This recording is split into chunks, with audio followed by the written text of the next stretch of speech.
What's up, Draft Wizards? It's your boy Jay Tuck, and today I want to talk about a player that's been talked about a lot, and especially after yesterday, once Micah Parsons mentioned him.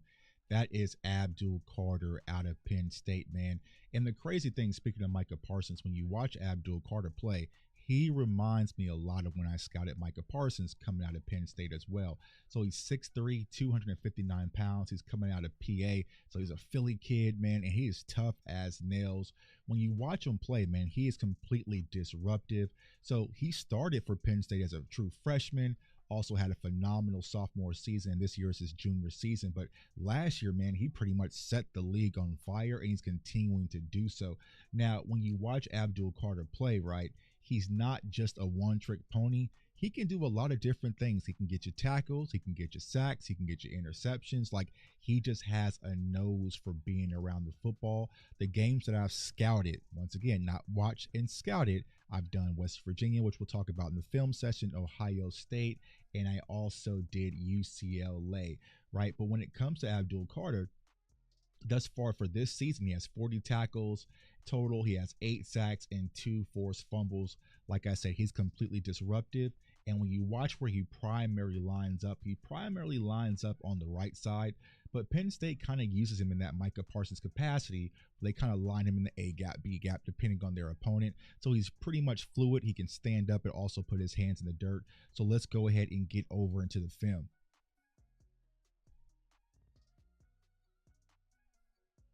All right, so in the very first play right here, so you'll see here he is, little. I don't even want to call him little Micah because he's actually bigger than what Micah was out at Penn State, right? But you'll see him lined up off the edge, and you'll see his stance, right? We're going to start from the ground up, from the base up, right?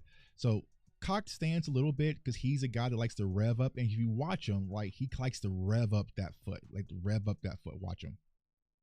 It lets you know he's coming. He's letting you know he is coming. So he likes to rev up that foot, not too concerned with this loaded stance. He has his hands ready. He's ready to get active, right? So the thing that I noticed the most about him, just not purely from the athletic standpoint, but he fires off the ball quick. He comes off the ball quick, and it's not just due to his athletic ability. It's also due to his IQ, and I'll show a few clips that kind of represents and shows those traits, right? But he fires off the ball quickly, has good hips, good initial hand movement, and he's often doing this rip move. Now, he kind of gets held up, right? He gets held up a lot, right? That's the kind of a similar thing that him and Micah go through. They get held a lot, right? But he does have the opportunity in the athleticism to win the edge versus these tackles. He has this rip move. He bends the hoop. Now, ideally, I would like to see what is his counter move. He really hasn't shown much of a counter when it comes to his hand movement, but that's something they'll definitely work on at the NFL level, right? So how do you disengage those blockers? But for the most part, man, when he fires off the offense, the line of scrimmage, I mean, he is a loaded cannon, man. He is a loaded cannon, and I think this is why a lot of scouts are going to be attracted to him this upcoming draft season, especially after the combine. I think a lot of people are just going to see Micah Parsons and feel like, you know what, I got to take a flight on this kid because he has a lot of similar traits. On the very next play right here, you'll kind of see, like, you know, I don't want to say that this is a problem. It just kind of happens in the course of football. I know a lot of people are kind of sending me this clip on Twitter like, yo, what is this, Tuck? But you're going to see number 81 come on his backside pull, and he's going to kind of get washed out, right? And this is just a game of football. I mean, things happen, man. You're playing Division I football. There's going to be reps where people just get the best of you, right? I am not too alarmed with it. I know it kind of looks like, you know, oh, man, he got cooked, and he actually did get cooked on his play, right, by this backside pull, but I am not too alarmed with it because if you watch the film, if you watch more games and not just watch one clip, right, you'll see that in other reps, right, the same similar thing happens, and watch him get his lick back. Watch how he comes off the line of scrimmage, boom, right? So he meets him this time, right? So it's like, I know people are saying, oh, man, he got blew up on that play. Well, yeah, that is football, bro. Like, if you play basketball, you might get dunked on a play or two, right? But I'm not too concerned about it. The thing when it comes to Abdul Carter, he's extremely violent. He plays tough, man. He's hard as nails. And I'm not too concerned about his physicality coming off the edge when he's standing up. In this play right here, this is going to be the play that's going to get everyone excited, especially in draft season, man. He is just extremely disruptive. Like I said, he's always having his nose around the ball one way or another. So once again, you're going to see him fire off the line of scrimmage quickly, recognize, hey, there's been a missed snap, get out the way, little quarterback, right, and help his team recover the fumble, right? So Like I said, he has good IQ and awareness. And the thing that I like about Abdul Carter is he doesn't have to slow down when he thinks, right? He's playing at a fast speed, and he's also digesting the game at a fast speed. And I think that's key, right? Because sometimes players, they think, but they slow themselves down. I think everything's in sync when it comes to Carter, that he's thinking, he's moving, he's exploding, he's just playing football, and he just has a nose to playing the game of football at a very high level. And I think that's going to translate over into the NFL. All right, so you can barely see him. He's kind of covered up. Now here is he putting his hand in this dirt, right?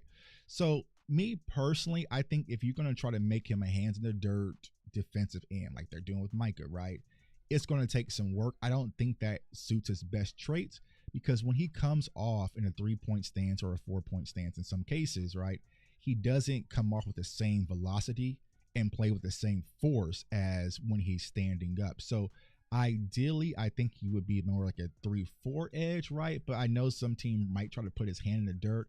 And I think if you're going to try to make him a hand in the dirt defensive end, there's going to be some work that needs to be done. But overall, he is still extreme talent. Like, for some players, it didn't take Micah too long to kind of figure it out, right? So if that's what you want to be, he can definitely figure out, because the traits is there. I just don't think that's his strongest point. His strongest point is standing up, coming off the edge, and causing havoc. And like I said right here, this looks like offsides, right? Look, but he is just reading the snap. There was something that he may have picked up film-wise, but he is all over the snap when it comes to the West Virginia snap count, and he is jumping in every time, just causing havoc. Now, he didn't get to the quarterback on this play, but this kind of shows that IQ. Watch when the ball is actually moved right there. Actually, he's almost damn near beating the center, right? So, man, he's already moving, right? So he does this a lot in this game specifically, and some other games, where I think that is not just athleticism. That's just not guessing. That is film study. That is something that he's picking up film-wise that lets him know when to go, right? When to go. Now, of course, at the NFL level, you got to be a little bit careful when it comes to that, because, you'll get hard count and different things like that. But I think that he definitely puts in work in the film room, kind of hearing some things from his coaches. Now, like I said, we're early in the draft season, y'all. We haven't gotten deep into, interviews and different things like that. But overall, I think that he's a lab rat. Now, once again, here he is coming out his 4-point stance, hand in the dirt. His stance is kind of narrow. So if you're going to come out, man, you're kind of cocked, right? So you want to have a little bit stronger base, and he kind of gets washed out a little bit.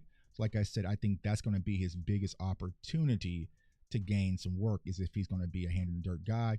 Once again, standing up off the edge right here. And you'll see some of that versatility of being able to drop in coverage, right? Turn his hips, drop in zone. But when he comes downhill, bang, lands a hit, right? He plays violent. He plays revved up. Me personally, I want him in space. I want him kind of playing like Overshown, right? Just getting tackles at the second level, doing a variety of different things. And you'll see right here that Penn State's defense, they're going to use him kind of like that Micah capacity and rush him directly over the center right here, and let him be active and use his God-given ability. And you can use him as a chess piece to take advantage of a lot of different mismatches. Bam, right there, right? So that center doesn't stand a chance versus kind of an athlete right here. Never stood a chance, right? So I think that's what's going to really draw a lot of attraction when it comes to Abdul Carter as well. So you can rush in the A gap, rush in the B gap, also rush outside. You have that versatility that will allow an NFL defensive coordinator to get creative. And then once again, you'll see him lined up on the outside. Good athleticism, setting up on that two-way go. Bam, crossover. Got a two-way go. Bam, outside. Nope. Got him, bro. Cross you over. Inside pass rush. Flush the quarterback outside the pocket, man. I think that, man, this kid is phenomenal. I think a lot of people are going to be talking about him draft season. And once again, like I said, the main thing that comes out is that he studies, he has athleticism, he has burst.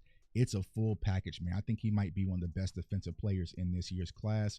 So Abdul Carter is definitely going to be a prospect that a lot of NFL teams and draft scouts will be talking about this upcoming draft season, man. So it's your boy J Tuck. Comment, like, subscribe. Follow me on all social media platforms at JTuck151. If you love draft film and draft content, you are in the right spot, because we got a lot more bangers coming out, man. I want everyone to stay safe, stay blessed, stay encouraged, and comparing and adding Micah Parsons and Abdul Carter, that would be a scary combo in Dallas. I would not be against it. Peace.